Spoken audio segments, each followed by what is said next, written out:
Welcome to East of Eaton Readings. I'm your Reverend Rock, and tonight we're going to discuss Sheriff's Roots.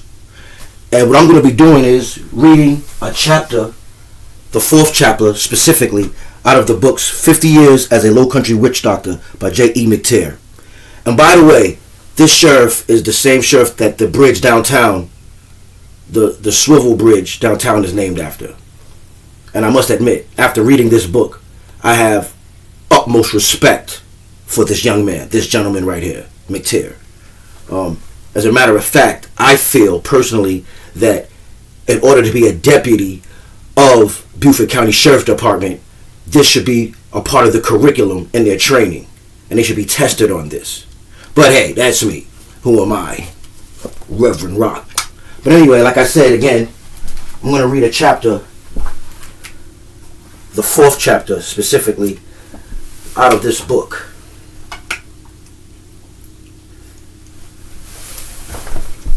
Entitled Low Country Witch Doctors. Low Country Witch Doctors, plural. The reader has now seen, as I said before, that I grew up in an environment where supernatural forces were taken for granted, and where African witch doctors wielded their authority over many people in the Low Country. My father was a sheriff of Beaufort County at the turn of the 20th century. Witch doctors inherited their mantle directly from their fathers, who were sent here as slaves to work in the rice fields.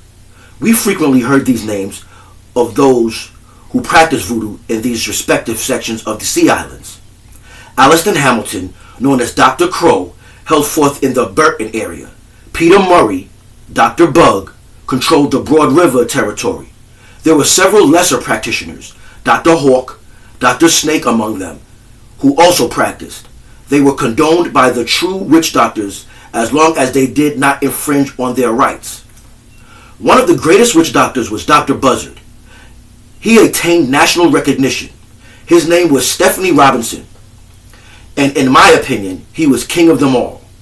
His father was a witch doctor, shipped here as a slave. He had no sooner landed than he let his power to be known. Among his subjects, fresh from the African jungle, his word was law. The rice planters soon realized that he would never submit to slavery, so they gave him a great latitude of freedom, and he in turn tolerated them. In Africa, the witch doctor performs at almost every occasion. He tells you when to plant, fight, or hunt. He will put a hex on your enemy, and your enemy will die. If you are ill, he will exorcise the evil spirit from your body with his potions. He is omnipotent. He will dictate the taboo of what your family must not eat. But if he failed to make good his predictions to the king, he was sold into slavery. Or if his tribal chief was defeated in warfare with another tribe, the winning chieftain would sell him along with the other captives of the Barracoons. This is how the first Dr. Buzzard made his appearance in America. It was his son, Stephanie Robinson, who inherited his mantle and who became king of the witch doctors. That was when I became sheriff of the county in 1926. Little did I dream then how deeply I would become involved in the black arts. I knew that my background knowledge in this area would help me to be an effective sheriff, but I was not satisfied with that, with what I already knew. I wanted more knowledge of African law. I avidly bought and read every book I could find on Africa, its tribes, and earlier explorers. My collection of books on Africa is probably now one of the largest in the state. The African witch doctor dispensed with one custom on his arrival in America. That was the imposition of dietary taboos.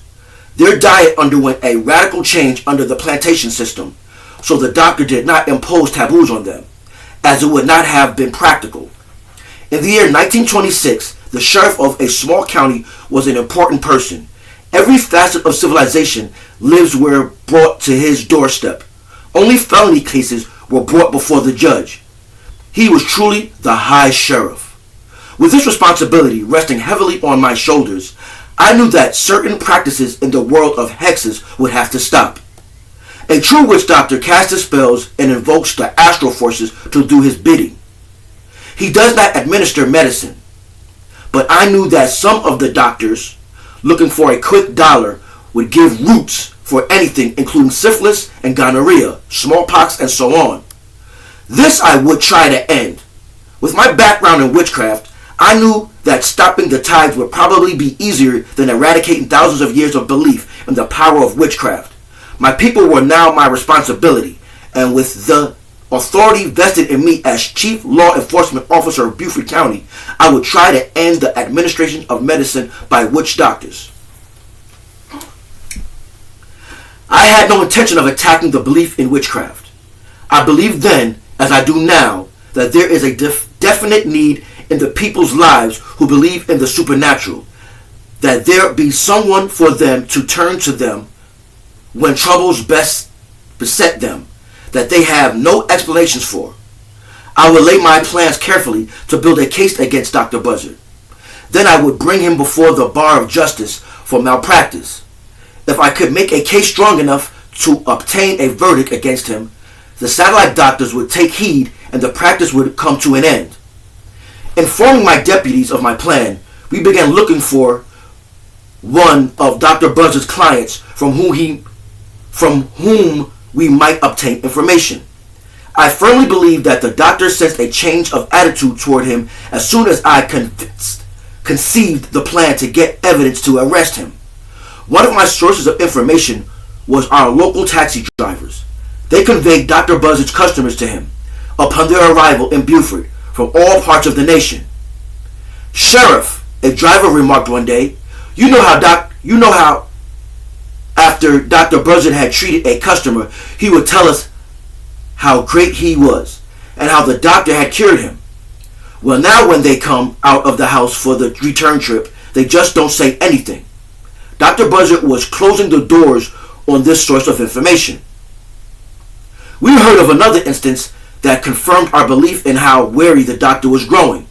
He drove up to the post office in Frogmore and went to the window. In his hand, he had a stack of U.S. postal money orders payable to him. He had received these through the mail from people wanting him to give them a lucky number or to remove a hex. "Cash these," he said to the postmaster. "All right, doctor, just sign them, Dr. Buzzard, by Stephanie Robinson. You won't catch them." "Unless I put my name on them?" he asked. "That's right, just sign and I will give you the money." Now the doctor was truly scared of all law enforcement agencies, including the federal government. He sensed the trap. "Give them back to me," he said. With that, he took the money orders and tore them into tiny pieces and walked out. Later that day, I was told that they amounted to over $1,500. We knew we would have to have an airtight case when we arrested the doctor, as he had plenty of money to hire able counsel for his defense. Our patience was rewarded, however, when we arrested a young man for housebreaking.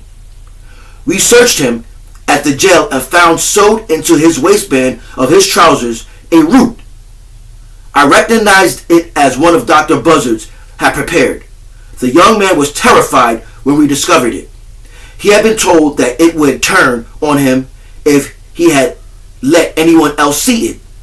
This was not the evidence we were looking for, but in the inside pocket was a small bottle of yellow liquid. This could be it. If we were connected with the root and the doctor, we would have our case made. I said to the suspect, "We've got your root, and you are not dead. We know Buzzard gave it to you, so you could not be arrested. Well, I'm a witch doctor too, and I can kill any charm of Buzzard's." "Yes, sir," he replied.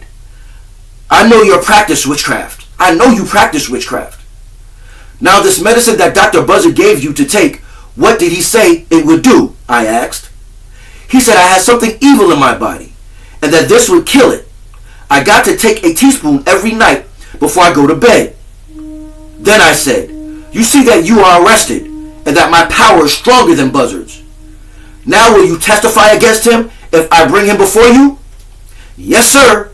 I believe you. I'll tell him to his face that his roots and medicine don't work against yours. We would strike while the iron was hot and while our witness was willing to cooperate. A deputy dispatched to bring the doctor to our office was warned not to tell him about our witness. In the interim, we kept the witness' courage at a high peak. He was ready to tell the doctor to his face that he was a fake.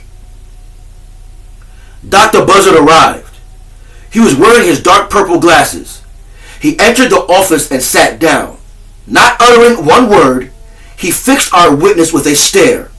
The doctor knew now why he was here. Before I could say the first thing, our witness started to groan and beat himself as if he were covered with stinging ants. Dr. Buzzard kept his eyes fixed on him, and our witness fell to the floor, frothing at his mouth. His eyes rolled back. My deputies and I could see that the session was over, and we were concerned now for the would-be witness, sanity, and life. "Are you through with me?" the doctor asked. "Yes," I said, "for this time, but if you give your customers medicine to take, I'll find one I hope you can't put a spell on. You do your job, I'll do mine," the doctor remarked as he left. This was not to be the last time our paths would cross, however. At a term of the General Sessions Court, the doctor was very much in evidence sitting among the spectators. He was busy chewing the root on the judge, the solicitor, the jury, and me, so that his clients would either be let loose or would receive a light sentence. Returning to the courtroom after the recess hours, a bailiff called my attention to the white powder which had been sprinkled generously on the judge's desk, the solicitor's and mine. I had it removed and then tapped the doctor on the shoulder and took him outside. "Dr. Buzzard," I said, "I know you put the powder out during recess. Now I should take you before the judge, but I'm going to be fair and let you off this time. Chew your root, but no more powder, understand?" "I hear you," said Dr. Buzzard. In June of 1972, while court was being held in Williamsburg County, a bailiff reported to presiding Judge Laney that a defendant who was to be tried was seen sprinkling powder on all of the court officials' desks. The judge did not think much of the way the man was trying to circumvent justice. He had him brought before him and set his bond at $25,000. The witch doctor had failed to tell his client not to get caught while rooting the court. Word came to me that I was pushing Dr. Buzzard too hard and that he had openly said he was going to bring me down. I told my informant that I was a witch doctor also and that we would see whose powers were the strongest. "Tell Dr. Buzzard that trouble is close to him. I don't like to be threatened." Fate was with me. Shortly after we had put our respective spells to work, Dr. Buzzard's son ran his car off a causeway during a rainstorm and drowned. One afternoon shortly afterward, I drove up to my backyard. Dr. Buzzard was sitting in his chair, waiting for me. "I brought you 2 fine chickens," he said. "Let you and me be friends. I've got power and so have you. I can tell. I won't give any more medicine. I'll just deal with the spirits." "That suits me, doctor," I replied. "And I tell you, I am giving up black witchcraft. All I want to do from now on is help afflicted people." Dr. Buzzard replied, "I will teach you a lot of things I learned from my father. Your work won't interfere with mine. I know you've been taught some, but I'm getting old and I want to know what my father taught me. And I want you to know what my father taught me. Then you can do people good. But as for me, the big money is in black witchcraft, putting hexes on people, so I'll do both. Put them on and take them off. You just take them off, if you can." And so we joined forces, and Dr. Buzzard taught me many things. When his acceptance of me as a witch doctor became known, my prestige in this exclusive society was magnified many times. To the best of my knowledge, Dr. Buzzard kept his word and no longer gave medicine. There were other practitioners who had not received the word of my new power. I have been hearing strange stories of this building up of Dr. Bug's practice. I appeared that dozens of young men who had received their draft notices for World War II were flocking to him for help in evading their call to duty. After visiting the doctor and taking his medicine, they would go to Columbia, South Carolina for their physicals. Every one of Dr. Bud's male patients failed to pass the examination and were rejected and sent back home. Heart murmurs and palpitations were shown as the cause of rejection. After consultation, we decided to issue a warrant and raid the doctor's home. We hoped we would find the answer to his enigma. We arrived at his home at Laurel Bay, read the warrant to him, and began our search. An old trunk in the corner of the room was opened, and you can imagine our consternation when we saw that it was filled with bills of all denominations. They were just crumpled up and thrown in there for safekeeping. The total was of $13,000, which was a lot of money in those days. We continued our search, and there, on a shelf among his other witchcraft artifacts, was a bottle of arsenic and a quart of moonshine whiskey.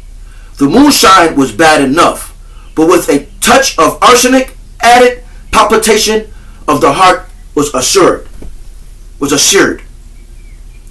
We informed Dr. Bug of his rights, and with evidence with which we confronted him, he confessed. He explained that he would take his pen knife, dip it in the arsenic, stir it up in a glass of moonshine whiskey, and lo and behold, his customer will fail his physical for the armed services.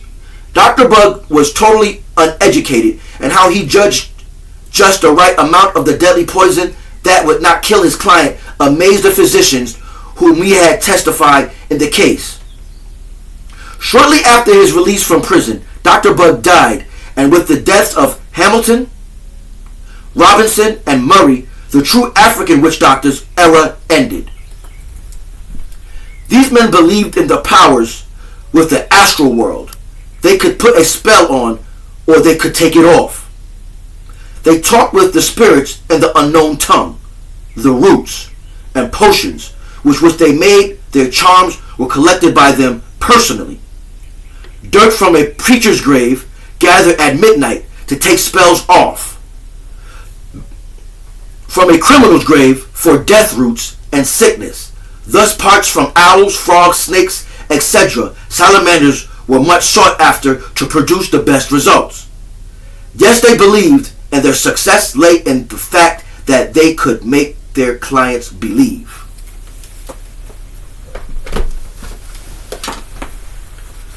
Like I said, I have a great respect for Sheriff McTeer, especially after reading that book. Well, this concludes this broadcast of East of Eden Readings, the Sheriff's Root. Peace. And as always, I love y'all. I'm out.